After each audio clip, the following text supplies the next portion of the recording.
माधव कुंज बिहारी जय राधा माधव कुंज बिहारी राम माधव कुंज बिहारी जय राधा माधव कुंज बिहारी गोपी जनवल्लभ गिरिवरधारी जय गोपी जनवल्लभ गिरिवरधारी गोपी जनवल्लभ गिरिवरधारी जय गोपी जनवल्लभ गिरिवरधारी यशोदानन्दन भज जननन्दन यशोदनन्दन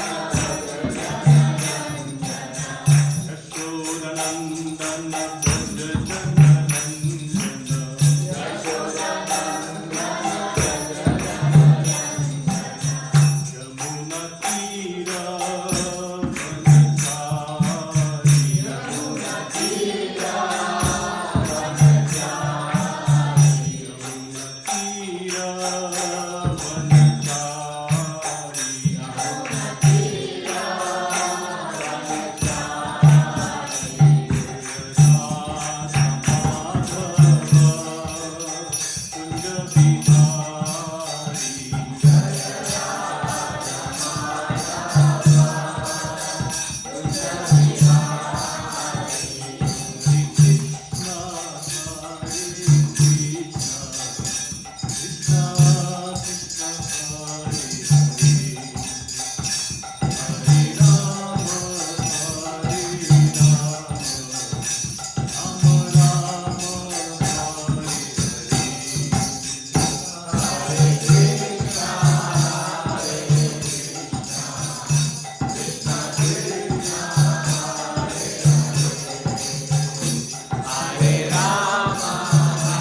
I think most people here know these prayers, but in case not, always nice to have oops.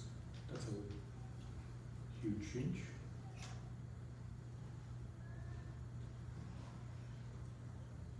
Okay. They're good?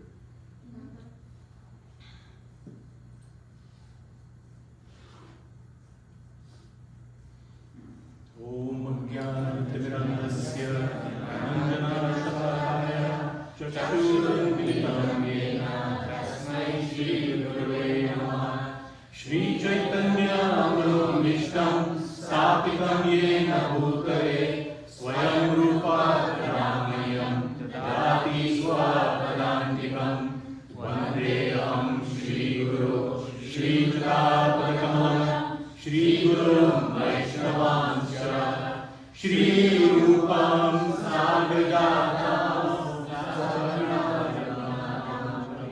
सजीवं साद्वैतं सावधूतं परिजनासहितं कृष्णचैतन्यदेवं Shri Radha कृष्णपादां सहगणा Lalita श्रीविशाखान्वितांश्च हे कृष्णा करुणा सिन्धु दीनबन्धो जगत्पते गोपेश गोपिकान्त राधाकान्त नमोऽस्तुते तप्तकाञ्चन गौराङ्गी राधे वृन्दावनेश्वरी वृषभानुसुते देवी प्रणमामि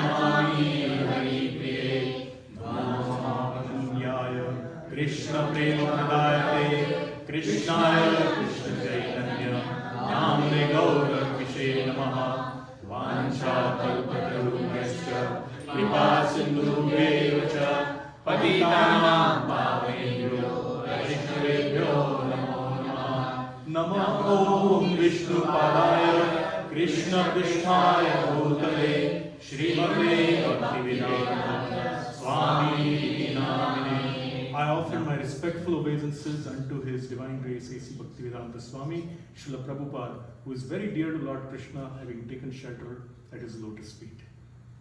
Namaste Saraswate Deve Gauravani Pracharine Nirvishesha Shunyavadini Paschatya Deshakarine. Our respectful obeisances are unto you, O spiritual masters, servant of Saraswati Goswami. You are kindly preaching the message of Lord Sri Chaitanya Dev and delivering the Western countries which are filled with impersonalism and voidism. Jaya Shri Krishna Chaitanya Prabhu Nityananda Shri Advaita Gadadhar Srivasadi Gaura Bhakta Hare Krishna Krishna Krishna Hare Hare Hare Rama Rama Rama Hare Hare. So this is a picture of our beloved Radha Mullidhar and Gaurachandra Mahaprabhu from the Bhakti Center's altar. So the topic of the class today is 2 steps forward and 1 step back. So when Jagannath reached out to me to say, you know, are you available to speak? I said, I'll do it for my purification. And I was thinking of, you know, my own spiritual life and how my progress is. And I feel like I've been practicing bhakti for like a quarter of a century now. And, you know, unlike like zooming to the very top, I feel like I take 2 steps forward and then something happens and usually my mind, and then I take, you know, 1 step back, and then sometimes I stumble, sometimes I fall, and I was like thinking, you know, this would be a good topic to talk about because obviously we know what the ideal is and we always strive for the ideal, but it's also good to be realistic and from time to time assess our own progress, where we are, what's stopping us, and so on. So I thought I'd discuss this topic. So with your permission and with the blessings of all the assembled Vaishnavas and Vaishnavis, I will start. Sorry? Jagannath Rath Yatra. Oh yeah, that's later. So we'll start with Bhagavad Gita 6.34. You can chant along with me. Chanchalam hi Maha Krishna Samadhi. You can chant together. Chanchalam hi Maha Krishna Samadhi Bhavadridam Tasyaham Nigraham Manye Vayureva Sushkaram. Krishna says, he's telling Arjuna, Arjuna is telling Krishna, the mind is restless, turbulent, obstinate, and very strong, O Krishna. And to subdue it, I think is more difficult than controlling the wind. Now, this is a very famous passage. Krishna has just described in the first 30-odd verses of Bhagavad Gita of the 6th chapter. He's just described a system of yoga, like, you should sit like this, you should have kusha grass on the floor, you should purify yourself inside and outside, and you should control your mind and control, your breath and all that. And then he's describing it in very elaborate detail and saying that you should single-pointedly, focus your attention and you should practice yoga. And Arjuna is listening to all this. You know how sometimes someone tells us, like, I don't know about any of you, but I'm not an Ironman triathlete or something. So if someone told me, Sundar Prabhu's laughing, if someone came to me and described, like, hey, Ironman consists of like 16 miles of running, I don't know how many miles, but 16 miles of running and 10 miles of swimming, and then you bike and, and then you come back and then you give a class, I'd be like looking at them with horror. Like, I got a few mind, I'm not going to be able to do Ironman, right? So Arjuna, who is, in a sense pushing back on Krishna in this, is like a little horror-stricken, like, really? You're asking me to do all this? Now remember, who is Arjuna? Arjuna is not an ordinary soul like most of us, right? Arjuna is a warrior whose mind is extremely strong, is extremely fixed. Some of us may know this pastime when he was asked, to shoot that arrow, right, while looking at the reflection of a rotating fish and hit the eye, he was asked, what do you see? Do you see the fish? And he says, no, I see only the eye, right? And this is Arjuna, right? It takes a really, really strong mind to be able to focus on a fish and then do this impossible task of like shooting the eye of that, fish up above, right? So when Arjuna says the mind is restless, turbulent, obstinate, and very strong, I think it resonates with us, right? Like, because so many times we want to do so many things, and then the mind says, just lie in bed for another hour. Then it's too hot outside. It's a Saturday. Why do I have to get up early and chant? It's fine. I have like 12 more hours to do it, right? Isn't that the mind telling us, you deserve it? 5 days you've been like really slogging it out at the office. I see Aparna laughing and other people, right? It's a very common thing. The mind is constantly restless. And I was listening to a class recently by Chaitanya Charan Prabhu, who's a brilliant monk, brahmachari from GEV, Govardhan Eco Village, and Chowpatty, ISKCON Chowpatty. And he was talking about, he's captured it beautifully. He said the function of the mind is to convince us, no matter how good our situation is, that something else is better than what we are experiencing. Isn't that true? Right?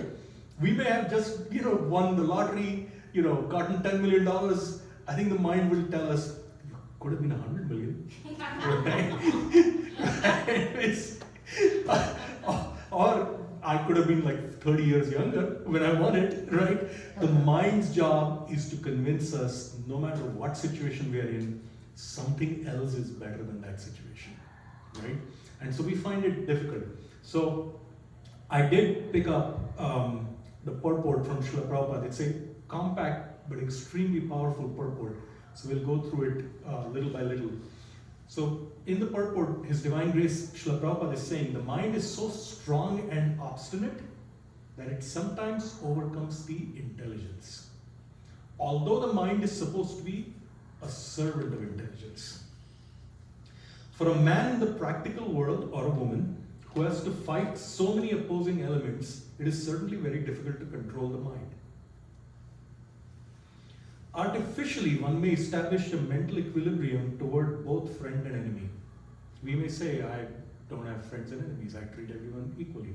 But ultimately, no worldly man can do so. No worldly man can do so. A person who is steeped in Bhakti Yoga practice, who is a devotee of a high caliber, can do so.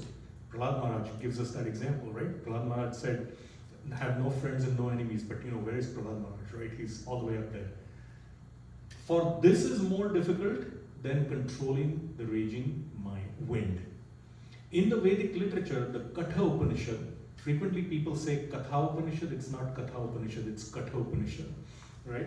1.3, 3 to 4, it is said, and I read the English, I didn't copy the Sanskrit, the individual is the passenger in the car of the material body, and intelligence is the driver. Mind is the driving instrument, and the senses are the horses, right? I'm going to show a visual of this later because sometimes, we forget when we read these statements, right? So Prabhupada says further, the self is thus the enjoyer or sufferer in the association of the mind and the senses. So it is understood by great thinkers. Now, when Srila Prabhupada says the self, who is Prabhupada talking about? So the soul, the Atma, right? Because early on, Krishna has established, in fact, in the second chapter, Krishna has established that you are not this body. You are the spirit soul. And in fact, every time I hear a lecture by Srila Prabhupada, I am struck by how often Prabhupada stresses this. And if you read the conversations that he was involved in, the many conversations that have been recorded, he tells his disciples, and all of us, grand disciples, great grand disciples, he tells us, if you simply understand that you're not the body and you're the soul, you're not the mind, you're not the intelligence, you're not your body, you're not your spouse's body, you're the spirit soul. eternal servant of Krishna. If you simply understand that, and if you operate on that level, right? So one is to understand, but then not just sit back and say, okay, I've understood it. Thanks, Krishna. Goodbye. Nice knowing you. Right? No, we operate on it, right? Then he said, simply by that knowledge and by that action, you'll go back to Godhead. So when Prabhupada says the self, sometimes I do it all the time when I'm reading or rereading these verses for like the nth time, I miss the nuances, and then when I'm preparing for class, I'm like, okay, yeah, I gotta stress this point, right? So Prabhupada actually stressed that the self, it's extremely important for us to realize who we are and to act on that level, right? So let's see the visual. So Prabhupada talked about the soul being the passenger in the car that is the body, right? The driver of the car or the body is actually our intelligence. And the reins by which we control the chariot or the car is the mind. And the horses are the senses, right? And Haribol Alka Devi. And so you can see there are 5 horses there, right? And the 5 senses. And when we look at this, Krishna says in the 2nd chapter itself, right? Even one sense can lead you astray, right? What to speak of all 5. And we look at Instagram or Facebook or LinkedIn or X, used to be Twitter, right? Or cable news or whatever it is that we do. What is the number one purpose of all these media? It's to agitate our mind and our senses, right? And in fact, the mind is called the chief sense, right? So all these other senses are subordinate to the mind. And so we live in a world where we are constantly bombarded by enjoy, this is one life, don't waste your time with spiritual activities, have, eat, drink and be merry, everything will be great. Isn't that constantly, right, the messages that we are bombarded with? And so the reins are the mind, and the mind is not forcibly, systematically brought under control.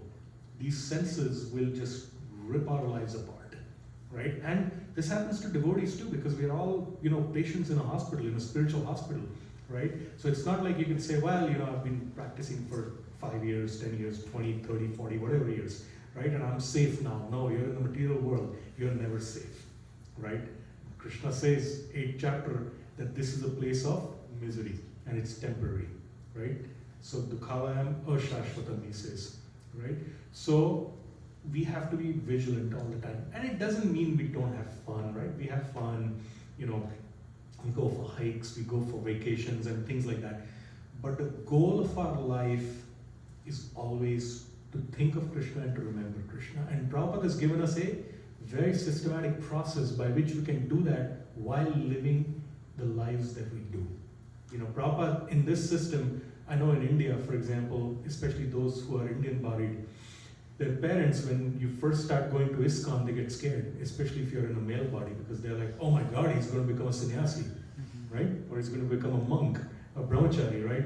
And because they think that the ultimate goal of life is to get married, produce children, have a nice job, and enjoy, right?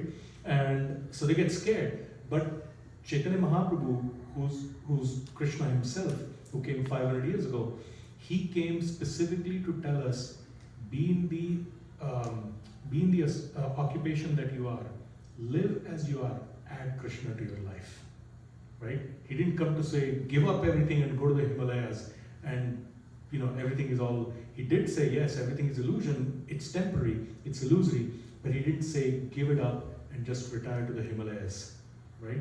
So it's really important as we live in this world to form the right obstacles, barriers to the bombardment that our senses get and our mind gets on a regular basis, right?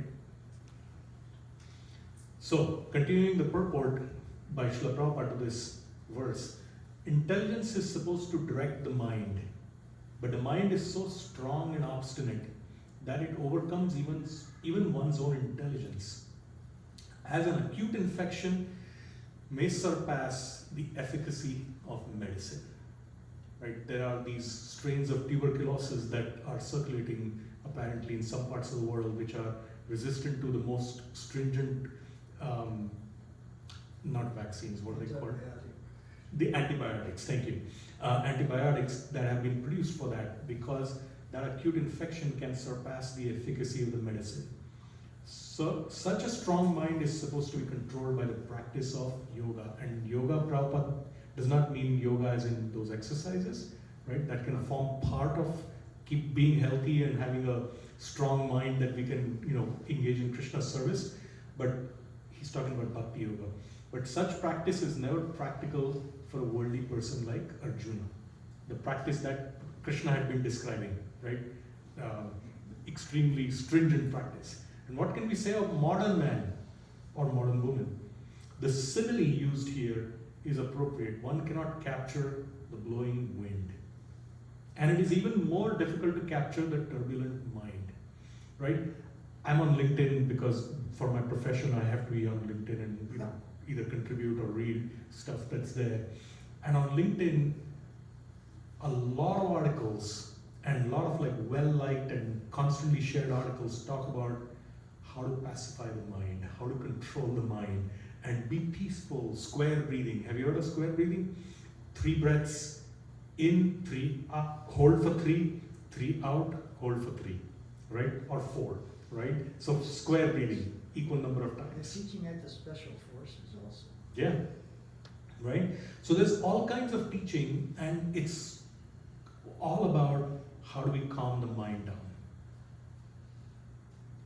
Prabhupada says the easiest way to control the mind, as suggested by Lord Sri Chaitanya, is chanting of Hare Krishna, the great mantra for deliverance in all humility. And the method prescribed is Savai Manaha Krishna Padara Vindayoho. One must engage one's mind fully in Krishna. Only then will there remain no other engagements to agitate the mind. So, I want to ask a question of the audience. How easy or not is it for us to engage our mind fully in Krishna? Fully. The key word is fully. Easy? Yeah. Some of you may be very easy. Most of us it's not. Right? We're agitated because Sometimes easy, sometimes, most of the time very difficult. difficult, right? It depends. It depends. What does it depend on? Having service. If you can speak up so everyone can hear. Having service. Having service. Okay? I think you're going somewhere because I'm going to talk about that in the next few. So for most of us, it's not easy at all, right? And what are some common reasons for that? So before we come to potential solutions, you can toss it out. There's no right or wrong answer here. What are some common reasons that our mind refuses to fully engage itself in Krishna? Lack of faith. Lack of faith? Okay, good. I actually don't have that on my list, but that's a good one.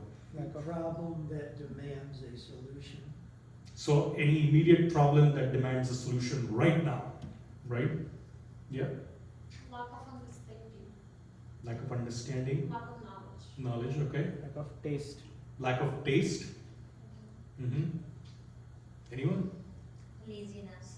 Laziness, absolutely. Yeah? Alka? An association with the right people. Association with the right or the wrong people. Oh, the wrong people. Yeah. Yeah? Anyone else? Habits, condition. Habits. Beautiful. Yeah. Desire. Desire. Who said desire? Rajesh. Yeah. Yeah. Wonderful. Did I share my PowerPoint with all of you before I came to this? As one of my dearmost spiritual teachers, His Holiness Satchidananda Swami would say, you know everything. Isn't that what he says? Sid? That's his guru, Satchidananda Swami. No taste. I think Abhiram Govinda said, or limited taste. Or the taste comes and goes, right? Distractions. No one said distractions. Phone, sports, TV, movies, cricket, in my case, sorry. Right? There's all kinds of distractions. Busyness. Not business, busyness. Right? With work, with spouse, with children, I think that's what Shamsundar Prabhu alluded to, a problem that demands immediate attention. And these three things always create issues that must be focused on right now, right? It's like, Radhika will sometimes be like, you are chanting, why are you on your phone right now? I said, no, I just got a ping from my work email, and my boss just shot me a note and he's asking about this and that. She's like, it's okay, it's 6:30 in the morning, he can wait for an answer, like he can wait till 8 o'clock, but it needs to be written right now, right? So busyness is a big distraction. Recreation, it was that example I gave in the beginning, right? Where we say, I've got 12 hours more, it's Saturday, it's Sunday, I can do my rounds anytime. Why do I have to do it right now? Let me go have some fun right now, right? So I'm not arguing against recreation, by the way. It is essential. We have to live a balanced life, right? So we can't always be like, all of this and none of that, right? We need a balance. But when recreation takes over our mind and refuses to let us focus on Krishna, that's when it becomes a distraction, right? Habits. I think, Prabhu, you said habits, right? Very true. Rebellion. I had rebellion on my, right? Sometimes it's like, I remember I was in Mayapur once and we had just landed. I think we landed at like 12 o'clock at night. And so we went to bed, it was right next to the temple and those rooms there. At 3:30, someone comes with a huge bell and like, ding, ding. And I'm like, what the hell is wrong with this guy? Like, I just fell asleep at 1:30. It's 3:30 right now. Give me a break. I don't want to go to my Mangalarti. Don't they know I just came from like 24 hours trip, right? Rebellion. And then actually at that very moment, I shared with you, right, Radhika, at that time, this was years and years ago.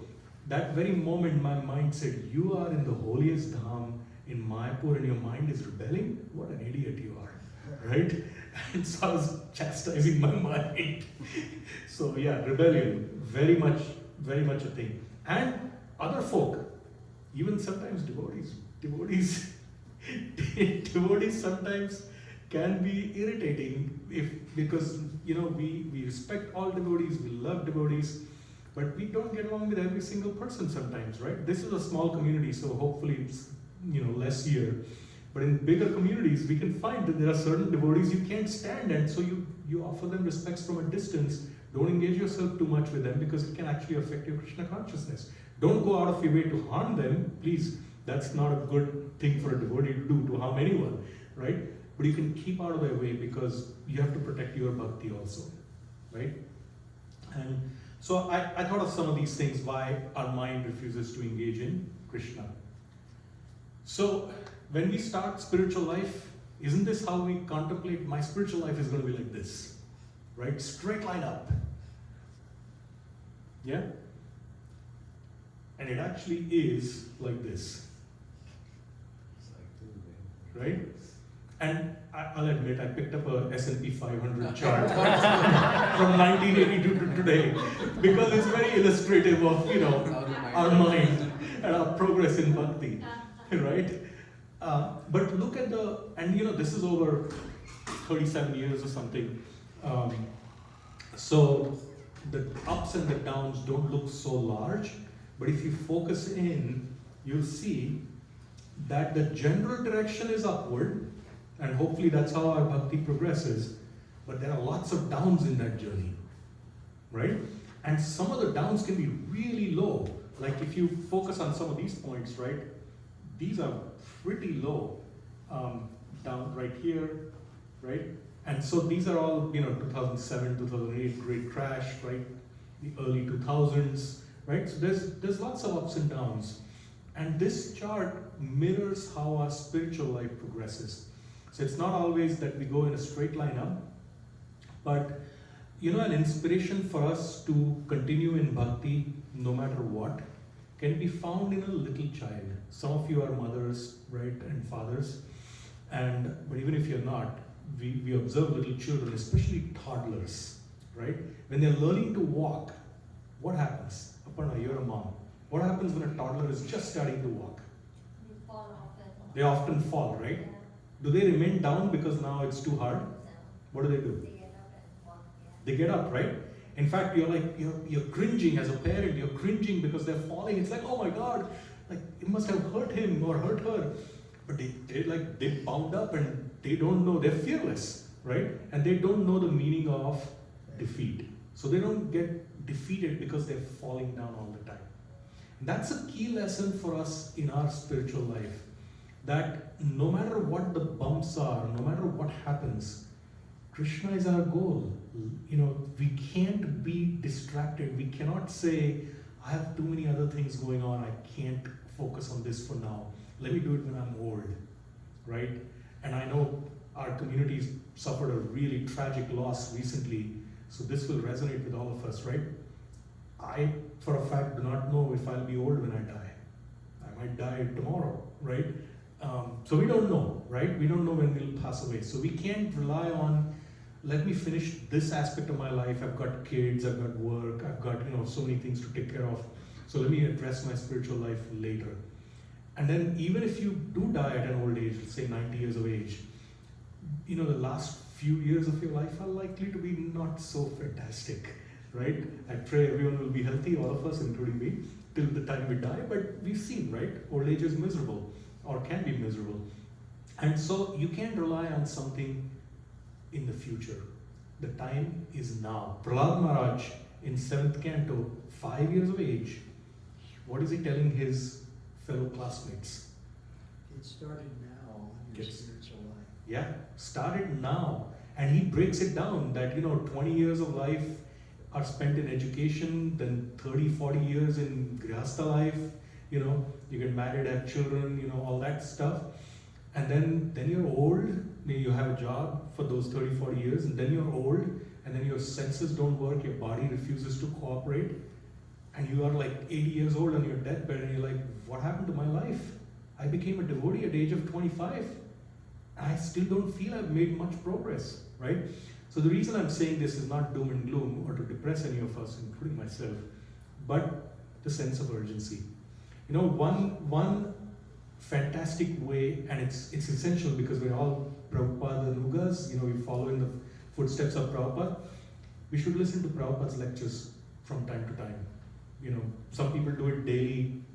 His lectures are half an hour, so they're great for a busy life. They're not like 3 hours long or something. They're half an hour, typically 30 minutes, 28 minutes. When you listen to Prabhupada, there's a fire of urgency that lights up under our seat because you realize he's just bringing it starkly to life. He doesn't sugarcoat it, that you got to be urgent about your spiritual life because life is short, right? I'm preaching to myself, by the way. So how do we carry on? What does Krishna recommend? Oops, I went the wrong way. We can chant together. Shri Bhagavan Vacha Asamshayam Mahabaho Manohar Vigraham Chalam Vyasena tu Kaunteya Vairagyena Chudvihate.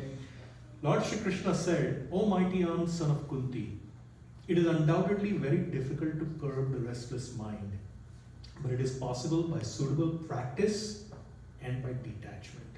This is the next verse. So key points, I'm not going to read the purport, it's a longer purport than the previous one. Key points from Srila Prabhupada's purport to this verse. Practice. Krishna talks about practice and detachment. So Shamsundar Prabhu was talking about service. So in 7th canto of Srimad Bhagavatam, Prahlad Maharaj refers to the 9 processes of devotional service, right? Starting with hearing and chanting, right? And then you remember, and there are so many other 9 processes of bhakti. Any one or all of them together will propel us forward. And doing our chanting is also service. Like chanting our rounds is service, right? Reading Srimad Bhagavatam, Bhagavad Gita is service to Krishna. Because ultimately, if we think about why is that so, right? There was a young boy who used to come to 26 2nd Avenue back in like 2000 or something. And I remember he asked a visiting sannyasi, like, isn't Krishna like selfish? Like, why does he want us to like worship him? Why can't he just let us be? And like, I'm not harming anyone. I'm like, I'm not going and killing someone or slapping someone. I'm a good person, but why do I have to worship Krishna? That sounds awfully selfish of God, right? And the Swami gave a great answer. It stuck in my mind 25 years later.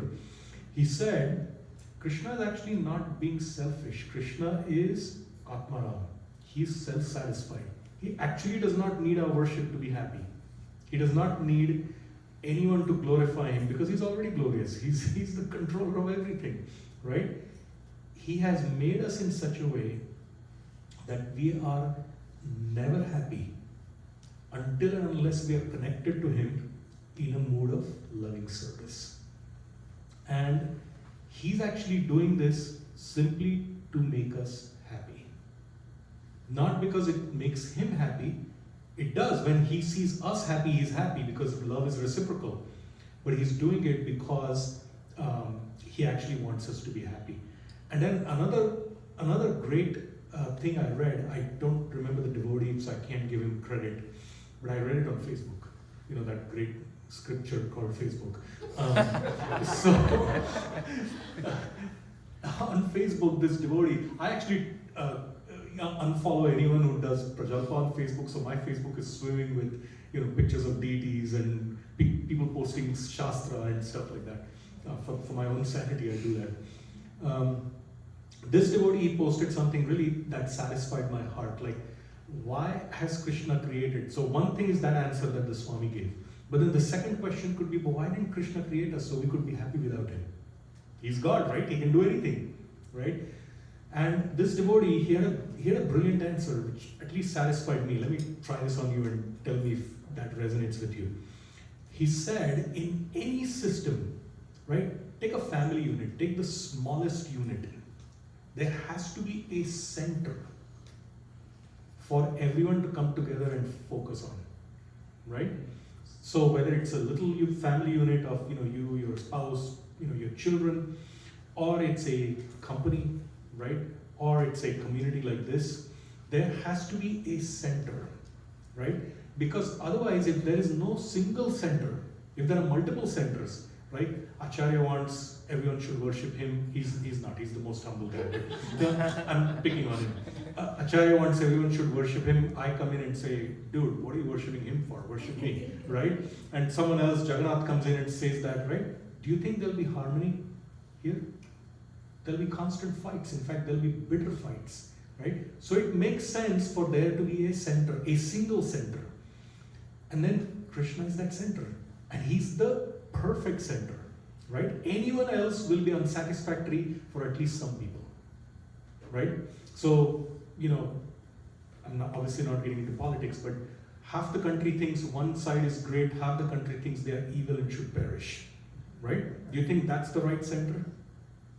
No, right? So only Krishna can be the right center for any society to be harmonious and for any society, any person to actually advance towards happiness, right? So that's why Krishna says 9 processes of devotional service is given this elaborate paraphernalia of bhakti.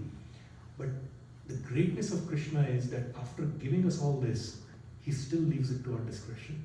At the end of the Bhagavad Gita, he tells Arjuna, now I've told you everything, right? Now it's up to you. What do you want to do with this knowledge that I've given you, right? You can choose to fight this righteous battle or you can choose to stay away. And of course, Arjuna says, I'll fight, right? So Krishna leaves it to us. He doesn't just say, well, I'm going to smack you over the head, do this right now, right? Prabhupada says in this purport, the more one hears about Krishna, the more one becomes enlightened and detached from everything that draws the mind away from Krishna. Reading Bhagavad Gita, Srimad Bhagavatam, Chaitanya Charitamrita is actually a very satisfying experience. It's like when you're really hungry and you get some delicious prasad, right? How nice and happy you feel, satisfied. More happy and satisfied than that you feel when you read Shastra. Don't take my word for it. Try it for 15 to 30 minutes a day, right? And do this on a regular basis. It's extremely satisfying. The objection might be, I've read for like 10 years Srimad Bhagavatam, every time I come back and say this is my third go around, every time I go back, I'm like, wow, where was this verse? I don't remember reading it, right? I keep forgetting. So Gauranga Prabhu, another monk from Govardhan Eco Village, gave a brilliant answer to this. To the person who said, but Prabhu, I've been practicing for 30 years and I've read Bhagavatam so many times, but I don't remember anything, right? So he said, how long have you been married? So this devotee said, about 35 years. And so he said, does your wife make prasad for you every day? And he said, yeah. All these years, do you remember all the different kinds of prasad that she has made for you? I don't. Do you remember what she made for you last week? Last Sunday? And he's like, actually I don't, right? But have you been nourished these 35 years? Honoring that prasad that she's been making? And he said, yes, that's the effect of reading Shastra. It's not, sure, we should try to remember because it's a study also, right? We're encouraged to study. But if we don't remember, don't get discouraged because it's nourishing us even when we don't remember it later, right? Detachment, this is the other thing, very difficult in this world, right? Extremely easy to be attached to material things, wealth, power, position, role, right? Even roles inside temples, I've seen upheavals happen when, we have to move people away from certain positions and they're attached to it, right? For right or wrong reasons. And Prabhupada says here, impersonal spiritual detachment is more difficult than attaching the mind to the activities of Krishna. So to just say in a vacuum, I'm going to be attached to Brahman, formless, shapeless energy of Krishna. I'm going to be attached. It's impossible. You can't be attached to something that has no form. Plus Krishna says in Gita, in the 12th chapter, he actually outlines, 5th verse of Bhagavad Gita, chapter 12, that this path is very long, very tedious and very arduous. The quickest and easiest way to become Krishna conscious is to practice Bhakti Yoga, right? So this is practical, Prabhupada says, because by hearing about Krishna, one becomes automatically attached to the Supreme Spirit. Easiest way of becoming attached to Krishna. Hearing of the transcendental activities of Lord Krishna is expert treatment for the mad mind. And eating the foodstuffs offered to Krishna is the appropriate diet for the suffering patient. Honoring prasad, we are all busy people in different ways, right? But it's extremely important we try our best, unless it's absolutely impossible, to have prasad and only prasad, right? I remember His Holiness Jayadvaita Swami once talking about this many, many years ago, and Radhika and I were struck by a thunderbolt when we heard this. He said, every devotee is convinced of the power of prasadam. Is there any devotee who says, nah, prasadam, nah, I don't think so, right? Every devotee is convinced of the power of prasadam. How many devotees are convinced, he asked, about the power of non-prasadam to take us away from Krishna, right? So it's something for us to consider. This is not meant for anyone to feel guilty. Remember, it's a progress, and I remember that chart I showed, right? We want our general direction to be upward, and anytime we try something that is huge steps, we are likely to fall back, right? Take baby steps. So, and don't beat yourself up because you can't always meet the standard. If our ideal is, Bhakti Yoga is so powerful and so fantastic, simply by wanting to practice Bhakti Yoga, one gets benefits. Isn't that amazing? Like, simply by glorifying the bhakti of someone else, like you see devotees and you say, wow, Acharya Prabhu, you are such a wonderful devotee, and you sincerely appreciate, not flatter him, right? You're appreciating something he does or something he is. By doing that, we make progress in our bhakti. What process is there in the world where you do that? This is the only process, right? So not to beat ourselves up, but to be aware and to constantly want to progress upward, right? Prabhupada says this treatment is the process of Krishna consciousness. Hearing about Krishna and honoring only prasadam. So what is the goal of this process of Krishna consciousness? Is it shanti? Peace? No more than that. So Krishna does talk several times. If you, on Vedabase, if you search for shanti or peace, you'll see lots of references come up because Krishna throughout the Gita talks about peace. But peace is not the goal, peace is a byproduct, right? So, the goal is to develop love for Krishna. And see this, I love this picture. It's an old artist. This is, with a glance of love, Krishna touches the face of his beloved mother Yashoda. Right? Look how beautifully he's touching her face. Right? This is love. And our goal is to develop love for Krishna. And love means to serve. Shamsundar Prabhu, you talked about service. That's why I said, did you see my PowerPoint? Yeah. So love means to serve, to act for the pleasure of the beloved. You know, whether it's concrete seva, like so many of you do here, right? Setting up these programs, the Rath Yatra that just happened, right? Whether it's concrete programs, home programs, or whether it's chanting our japa or reading Srimad Bhagavatam, it's service. And love is reciprocal, not one way. You know, so what attracted me to bhakti, I grew up a pious Hindu. What attracted me to bhakti when I met devotees of Krishna is the reciprocity of this process. It's not one-sided. I'm not doing it because if I don't do it, Krishna is going to strike me down with a lightning bolt, right? I'm doing it to exchange love with the divine, right? That really attracted my heart. That it's about reciprocal love. It's not about everything goes one way and then like a dictator or a tyrant, you know, he's whipping us, kicking us, you know, he's not. He's exchanging love with us. Okay, so with love for Krishna, love is enhanced with twists and turns, suspense, ups and downs. Bollywood movies or Hollywood movies, right? Has any love story ever gone smoothly? Like that chart I showed up front, straight upwards? No one would believe it. No, exactly. It's always ups and downs. The hero and the heroine get split apart. There's a misunderstanding. And then they go through so much suffering and they come back, right? Why is that? Any idea? Why? Even in the case of divine love, you know, the gopis, they're selflessly serving Krishna. Our mother Yashoda is serving Krishna. But there are so many twists and turns. It's not always smooth. Shamsundar Prabhu. Well, I was going to say from the highest planet to the lowest, all are places of misery. Yeah. To make the bond strong? Yeah. Oh, it's just the screen. Oh, sorry. I thought there was a microphone No. everywhere. Okay. Yeah, to make the bond strong, right?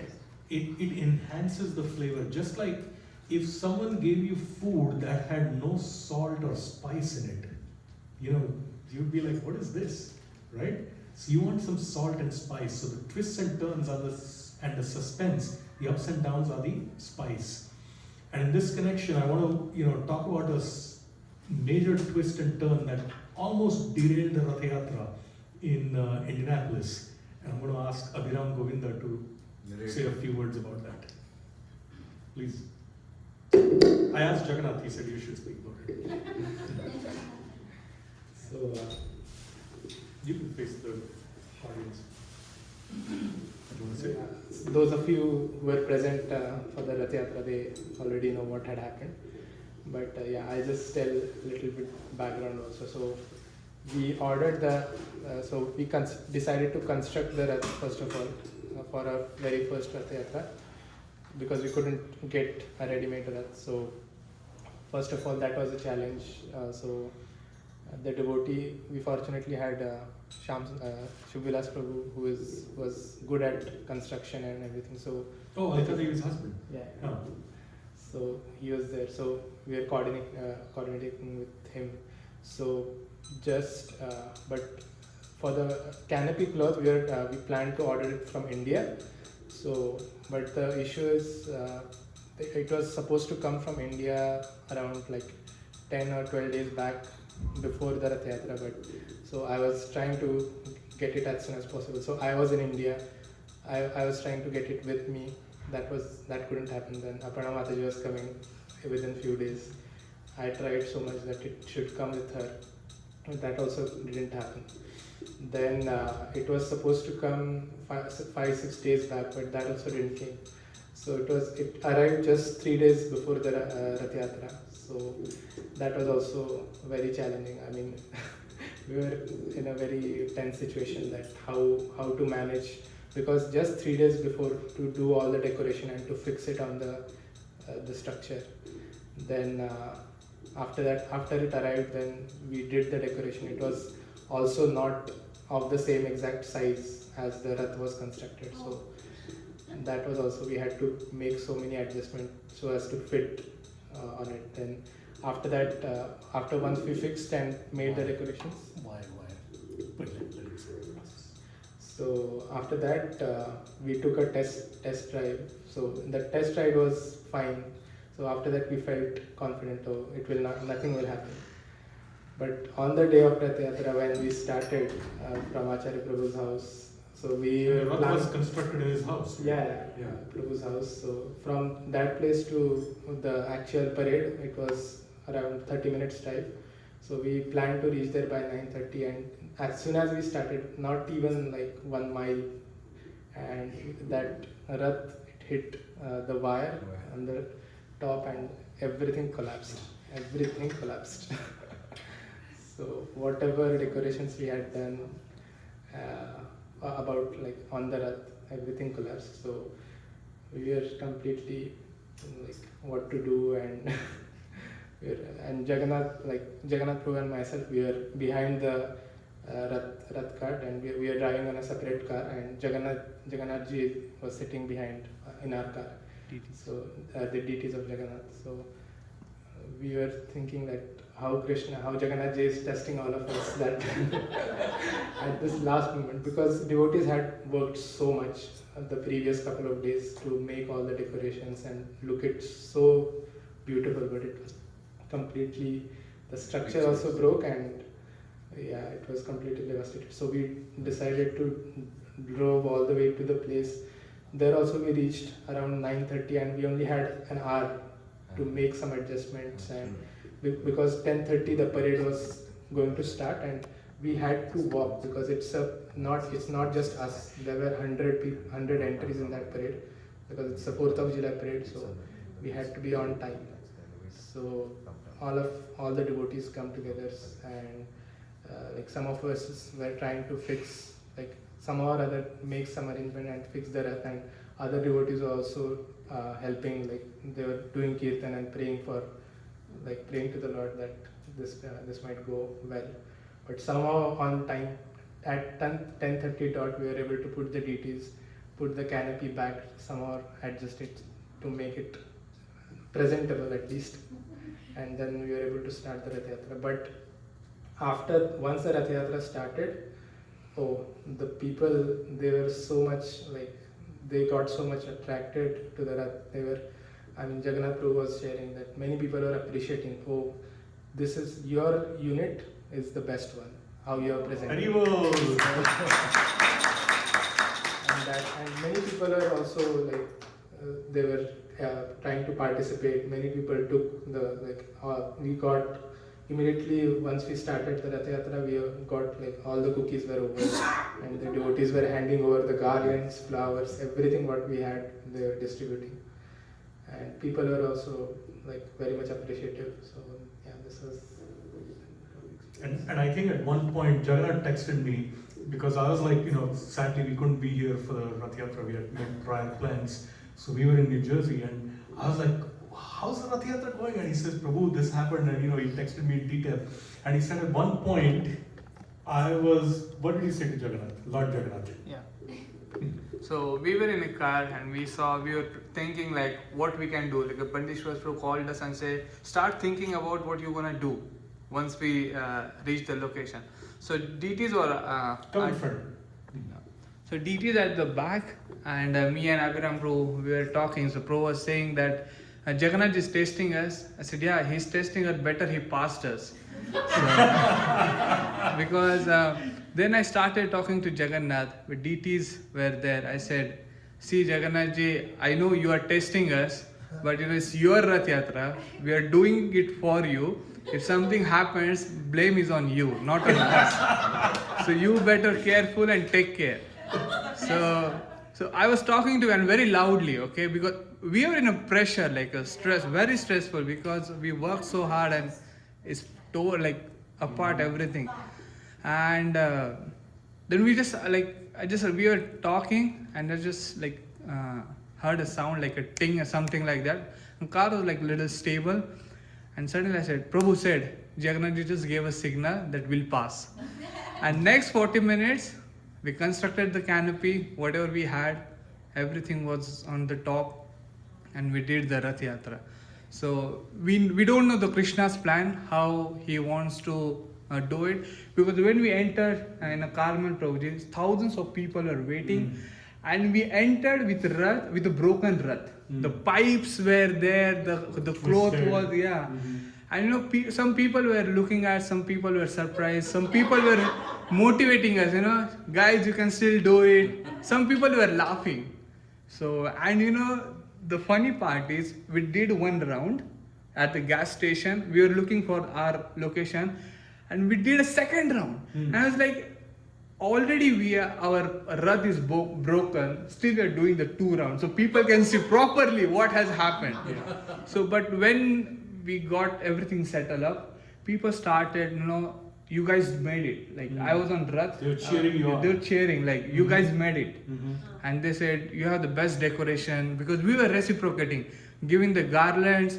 People were singing, dancing, getting the cookies. So that was like a reciprocation was happening with Jagannath.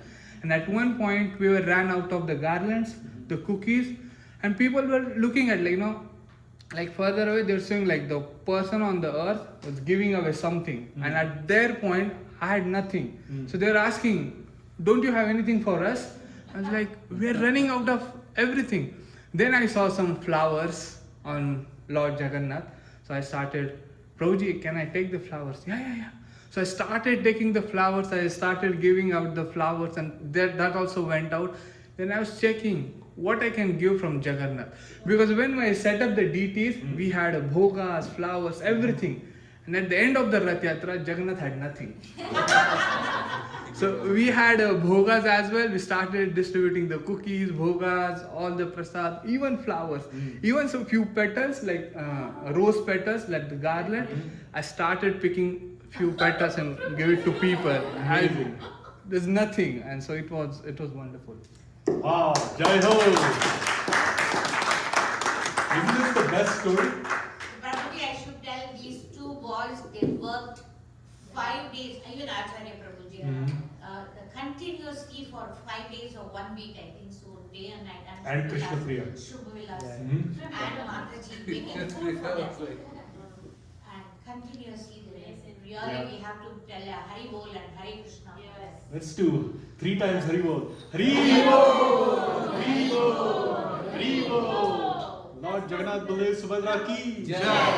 That wasn't loud enough. Come on, guys. Give them credit. Hearty. All of you. Hearty. Hari. Hari Bol!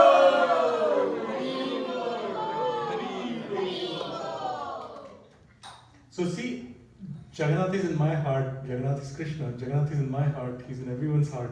And I had this sentence and I'm like, this is the perfect spot for this story. Because Radhika was like talking with me as I was preparing for the class. She was like, we should talk about the Rath Yatra. And I said, we were not here, so I'm going to have them to talk about how fantastic it was. And then how the twists and turns enhance the final rasa. The other key point from this beautiful story is Jagannath is God. And therefore nothing is impossible for Jagannath, right? And so even when it looked like there was nothing to give out, things manifested, right? And this is our Jagannath, this is our Krishna. That at the start, our Jagannath Prabhu, he said, I know it's confusing, Lord Jagannath and Jagannath. Jagannath Prabhu said that he had so many things at the beginning, and at the end of the Rath Yatra, he had nothing on him. That is Krishna. He just wants to give. If you think about it, every living entity is sustained by Lord Jagannath, right? And he's actually serving every living entity.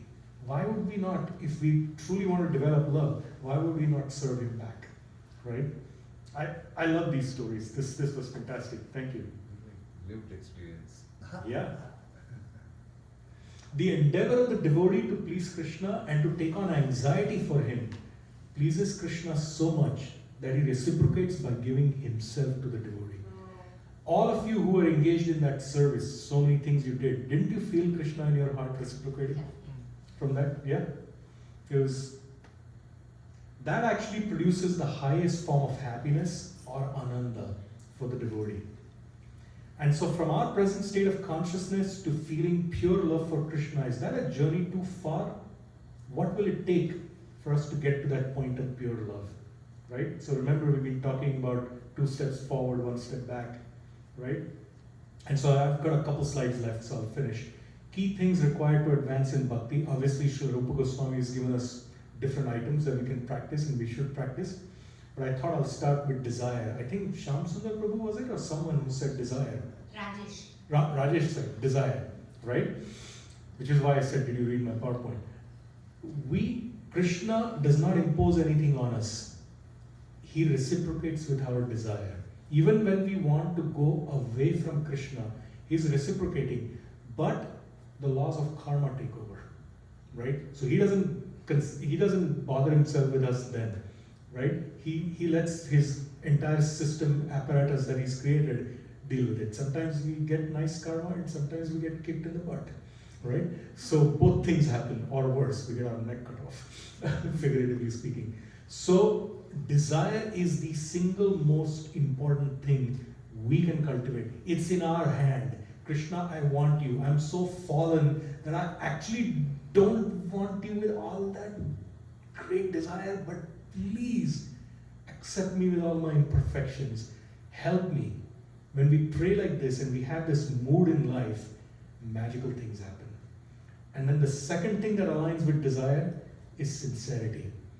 We can do little things. We don't have to be, like great souls doing all kinds of awesome stuff like Indradumna Swami, having Polish Woodstock Festival, Kirtan Festival with 100,000 people attending, right? We're not like that. Let's do our part, do it with sincerity, right? Whatever sincerity we can do, even if it's like, we're offering or we're making boga for Krishna, doing a garland, giving a class, leading a kirtan. If our only desire is, Krishna, I want to please you, please accept this offering, even though I'm not perfect, let my offering please you, right? That will please Krishna and we'll feel that reciprocation and we'll make that graph will actually go upward in our bhakti.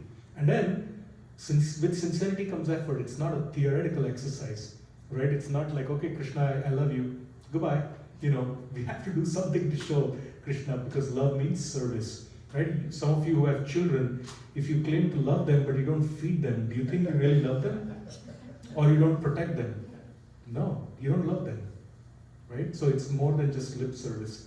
And then the final ingredient without which we cannot advance in bhakti comes when we show our desire, we do sincere effort, and we pray, and then we have Krishna's grace that comes through the Guru Parampara. And again, I showed Radha Mulidhar and Gaurachandra and Varanasi. They've said, you must be missing them like I am, so I'm showing you this picture. And then Prabhupada, their mercy comes through the Guru Parampara. And it comes through the devotees, right? So, concluding slide, the road of bhakti can and will be twisty. And it will be full of temporary setbacks. There is no getting away from that, right? No matter who we are, the road will be like this. Twists and turns. Some parts of the road actually are behind where we started from. So you might say, my God, I've been practicing for 25 years and I'm like, I feel I'm worse off than I was 25 years ago. Keep going, don't stop. And then don't fear. Arjuna had this natural question that, Krishna, but what happens if I take up this spiritual path and I don't attain perfection and I've left, I could have attained material perfection by only focusing on matter. So what happens? And Krishna says, actually that's the next verse, but similar thing, Narad Muni is narrating this. One who has forsaken his material occupations to engage in the devotional service of the Lord may sometimes fall down while in an immature stage, and yet there is no danger of being unsuccessful. And then Krishna is answering Arjuna's objections in 6.40, and then subsequently he tells us how the devotee never perishes. how he gets chance after chance. The good news is, once we turn towards Krishna, we are always eternally connected with Krishna, and we are his, and Krishna is ours, right? And Krishna says, O son of Pritha, a transcendentalist engaged in auspicious activities does not meet with destruction either in this world. Body will deteriorate, remember, we are not this body. But what will not be destroyed is our spiritual progress. If we are 35% done on the path back to Goloka Vrindavan, we'll start at 36% in our next life. Not that we have to start all over again. But if we are a billionaire in this lifetime and we pass away, next life could be anything. We may start as a poor person, not as a billionaire, right? So we don't get that beginning again. And so Krishna says, such a person does not meet with destruction either in this world or in the spiritual world. One who does good means not just, charity and things. Good means progress, some activities on the path to bhakti. My friend is never overcome by evil. And so, that's the end, with everlasting gratitude to His Divine Grace, A.C. Bhaktivedanta Swami Srila Prabhupada and his sincere followers. Jai Srila Prabhupada. Are there any, I know I went a little long, are there any questions, comments, challenges, criticism, pushback? Sit, Prabhu. Give him the microphone. One of the reflections I had for Rebecca was very nice. A reflection I had, both in terms of the graph of the S&P 500 and also your very last slide, the second last slide, about those things, those elements that are, the one before this. Oh, the one before this, yeah. okay. So, yes, these three things, desire, sincerity, and effort. I was reflecting it back on Tatendra Kampam Susmikshimana Punjani Hritvadvapu, those three things, Hritvadvapu, is almost it's like desire, sincerity, and effort. It's the internal, what's in the heart, what we say that we're going to do, and also what we physically do with our body, the effort that it happens, and the consistent little drips of that. Reminder is the connection to the S&P 500 in the sense that it's like the power of compound interest. Correct. Right? These little drops added over and over and over again. There may be a little slight evaporation in the pool, but these drops, when compounded together, will naturally result in an overflow of bhakti that gets us to the goal. Love it. That was a reflection I had. So thank you. That's fantastic. Absolutely. I love that. Any other? Prabhu. Hare Krishna Prabhu, thank you for the nice class. So you were, I think the analogy was very nice that there are twists and turns and we face obstacles. So when we are facing such obstacles, do we double down on our determination, or do we let go, okay, let this situation pass? So how much does each of that play a role? So should I be too hard on myself, or should I just let the situation pass and then eventually pick it up later on? Yeah, obviously this is a very generic question. Case to case, situation to situation, the answer will vary. There's some very nice classes by Chaitanya Charan Prabhu that you can look up on YouTube that specifically address this. In fact, Radhika, we heard one last week talking about that. You have an answer? Go for it. Yeah, it's usually through careful introspection. So situation can be different. So when you introspect and you have a goal in mind, then you can adjust your situation slowly, little bit. And also second one is taking advice from someone senior who you might be looking up to. So that combination of healthy introspection and also advice from Guru and Shastras, that combination will help you to make healthy decisions, which are appropriate from that time, place, and circumstances. Yeah. So sometimes, the wall in front of us is just too strong to go through, so we go around, right? And sometimes the right thing to do is to go through that wall, right? But it's very situational. And like Radhika said, having the advice of, we can't ask the entire world, right? People who don't know our life situation, we can't ask them for advice. Like, don't put it on social media and ask for advice, right? You'll get like 500 different pieces of advice. But someone who knows you, either a peer, right? And I remember very profoundly what Rajesh Prabhu was saying when I blanked out on the name of the devotee. He moved to North Carolina. Vedvyas Prabhu, yeah, this very nice devotee, right? You're one of your best friend actually. So he's of course senior and wonderful, but Rajesh and he are kind of like peers also. They're friends, right? So it's either senior or someone who's a peer who you trust and who's got your best interests at heart. Bouncing it off them and saying, what do I do in this situation? And then, as Radhika said, Guru, Sadhu and Shastra, these are the three things, the three legs of the stool on which everything in our life rests. So frequently I found when something is worrying me, I'll randomly open Bhagavad Gita, right? And I kid you not, the exact thing that comes up is what I need to hear at that time. Because Krishna in my heart is influencing what page I open it to, right? So that can be a powerful way also. And regularly consulting Shastra. Does that help? Yeah, thank you so much.